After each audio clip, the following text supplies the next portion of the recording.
AP Chemistry lesson video. We're in chapter 14 and this is part 1. In this video I'm going to cover section 14.1 and 14.2. So let's go ahead and get started. So we're going to start with chemical kinetics. So in the beginning we're going to discuss something you probably already remember from Honors Chem, and that is rates of reactions. We did talk a little bit about it. We didn't go full into kinetics, but we at least talked about how to speed up reactions and things like that. So the area of chemistry that is concerned with the speeds or rates of reactions is called chemical kinetics. Reaction rates depend on the frequency of the collisions between the particles.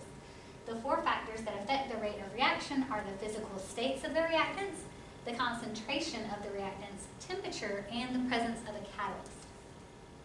So, reactions occur the fastest when the molecules are colliding quickly. So you have to think the more collisions, and we'll talk about how collisions need a proper energy and orientation, we'll get to all that, but the more collisions in general, the faster reaction can occur. So when the reactants are in the same state of matter, reactions tend to occur faster. When a solid has a larger surface area, or for example you crush it, or a small particle size, a reaction proceeds faster. So when you have a solid, the reaction can only occur at the surface. So if there's a lot of interior, these can't be involved in the reaction until the exterior ones react. So if you crush it up or decrease the particle size, which also increases surface area, the reaction can happen quicker. Most chemical reactions proceed faster if the concentration of one or more of the reactants is increased. The increase in reaction rate is due to an increase in collision of particles. So for example, if I put metal in 0.1 molar hydrochloric acid, and I put another sample of metal, say it's zinc, in a 12 molar hydrochloric acid solution, then in that case the 12 molar is going to have a faster reaction because there's going to be more collisions of particles. Because the higher concentration, the higher the number of particles that can react. The rate of a chemical reaction increases as temperature increases. As temperature increases, the particles collide more frequently and with greater energy. So temperature not only increases the number of collisions, it also increases the amount of energy, because we've talked about activation energy before. A collision has to occur with enough activation energy to overcome the activation energy barrier. And then catalysts speed up a reaction by changing the mechanism that leads to the products. Catalysts do that by lowering activation energy. Catalysts are not considered reactants or products, so they are listed above the yield sign. So, 14.2. We're going to talk about reaction rates and kind of how they're related between reactants and products and things like that, so eventually we can get to what we call the rate law. So the speed of a chemical reaction, its reaction rate, is the change in the concentration of reactants or products per unit of time. The units are molarity per second. So here's what you have to keep in mind. As a reaction proceeds, the reactant amount is going to decrease. So reactants are going to disappear, whereas product amount is going to increase. Okay, so the reactant and product, they're always going to have opposite signs because a reactant is disappearing or going away, it's decreasing, whereas a product is increasing over time. So the rate of a reaction can be expressed as either the disappearance of the reactant or the appearance of the product. So if we have A yielding B, the appearance of B would be the change in concentration of B over change in time. Whereas if we're talking about disappearance of A, it's negative change in A over change in time. Because of course A is disappearing and decreasing, and so we'll get a negative if we don't put that negative in front to make it positive. So let's look at our first sample exercise together. So it says, from the data given below, calculate the average rate at which A disappears over the time interval from 20 to 40 seconds. The reaction vessel is 1 liter. Okay, so we know, goodness, can't get my marker open. We know we're looking for a disappearance of A, so rate equals negative change in concentration of A over change in time. All right, and so then I just plug in. So we're going from 20 to 40 seconds. So here's my 20 seconds, here's my 40 seconds. So A went from 0.54 to 0.3, so I do 0.3. Now notice I need to plug in molarity, but they told me the reaction vessel is 1 liter. So I can just obviously divide by 1 in my mind. So that's 0.3 molar minus 0.54 molar over my change in time, which is, of course, 40 seconds minus 20 seconds, or, of course, 20 seconds.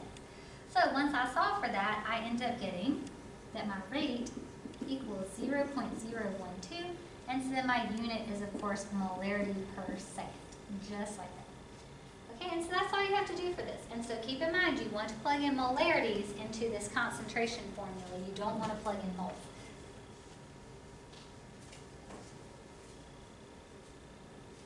All right.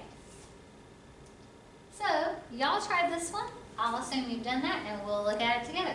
So it says, for the reaction in the previous question, calculate the average rate of appearance of B over the time interval of 0 to 40 seconds. Okay, so if I'm trying to get B is my product. Okay, so if we click back, you can see that we have A going into B, because we started with 0B, and my A disappears and my B appears. So that's how I can know it's a product.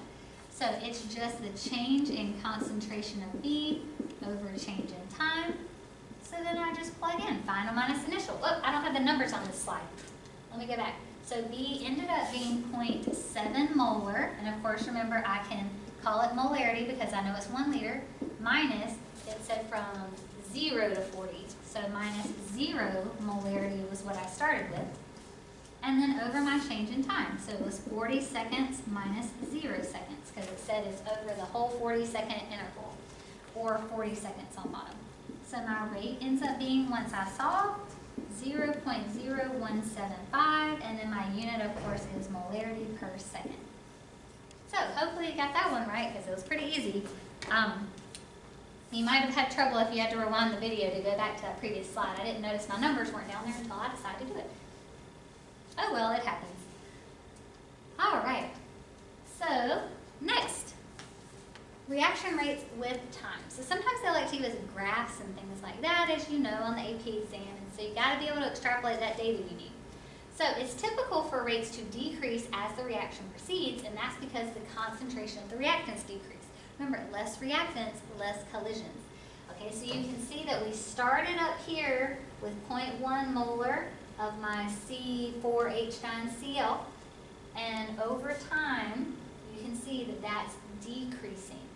Okay, so we started with 0.1 molar, but like after 900 seconds, we're way down here at less than 0.02 molar. So when we have less reactants, the rate is going to decrease. So rate can be calculated by doing the slope of a line that's tangent to a point on that curve. And so you can see here my slope would be greater, so rate would be greater. But like if I do a tangent line down here, you can see that slope is going to be a lower number. So my rate is going to slow down because, again, I have less reactants.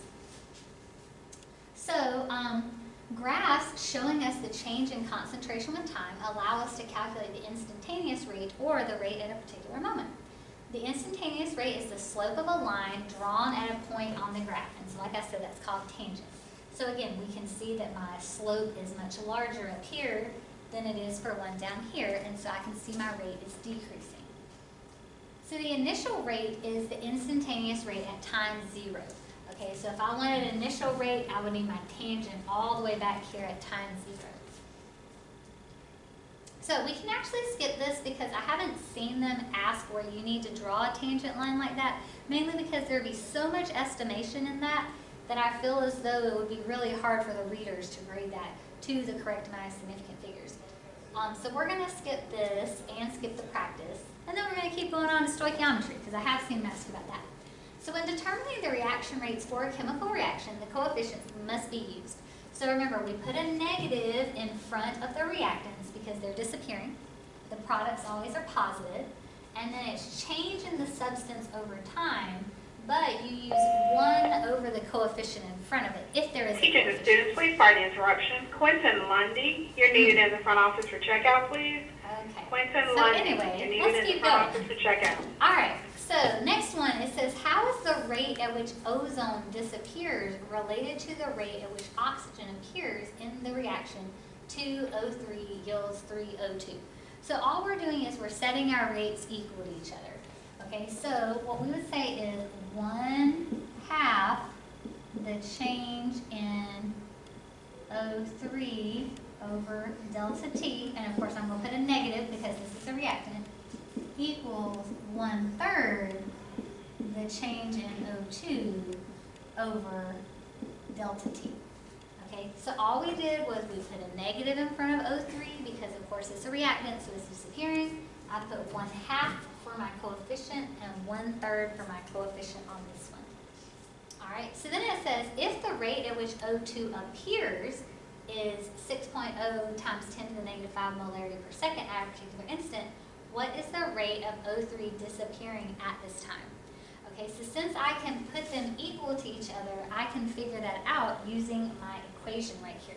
Okay, so we know that negative 1/2 of my rate of O3 disappearing equals 1/3 of my rate of O2 appearing, which they told me is 6.0 times 10 to the negative 5 molarity per second. Okay, so in this case, all I need to do is solve. So I need to divide this by 3 and multiply it by a negative 2.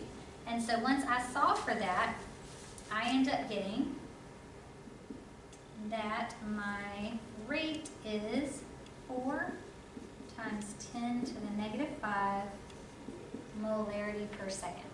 Okay, and it is disappearing, and so that's where that negative comes in. But that's the rate for that one. Alright, so hopefully that wasn't too confusing. We're just using stoichiometry to figure out the rates. So that's our rate of disappearance.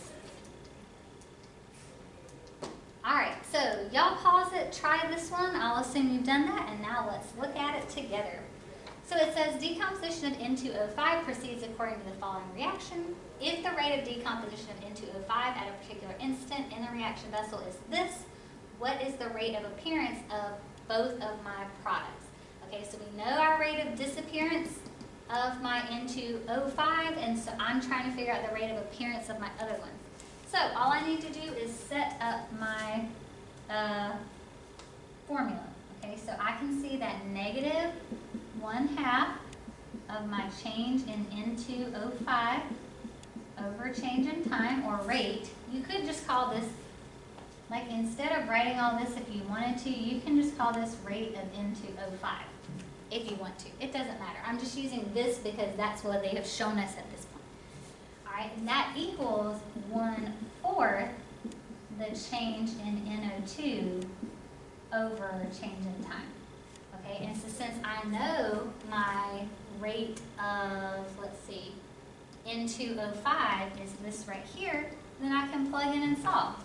So negative 1/2 of my rate of N2O5, 4.2 times 10 to the negative 7 molarity per second, equals 1/4 of my change in NO2 over change in time, or my rate.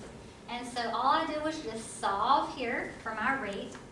And so my rate ended up being 8.4 times 10 to the negative 7 molarity per second. Okay? And because we went from a disappearance to an appearance, that's where that negative comes into play. Okay, because I don't want you thinking I'm just ignoring the negative that's there. Alright, but we also have to do it for O2. So I can see negative 1/2 of my rate of N2O5 equals 1 of my rate of O2 over delta T. Okay, because the whole thing is this is just a coefficient of 1. So 1 over 1 is clearly just 1. And so again, then I just plug in. So negative 1/2 of 4.2 times 10 to the negative 7 molarity per second equals the rate of my oxygen appearing.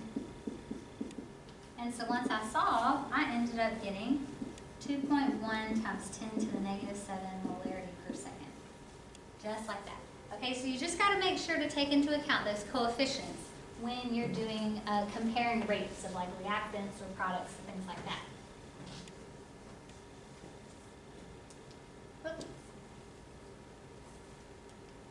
Alright, so that is the end of lesson video 1, and so hopefully so far we didn't do anything too tricky. So the main things to keep in mind are the ways that reactions can speed up. It's based on number of collisions and energy of those collisions, and then keeping in mind what we've learned about the disappearance and appearance of substances as a reaction is proceeding.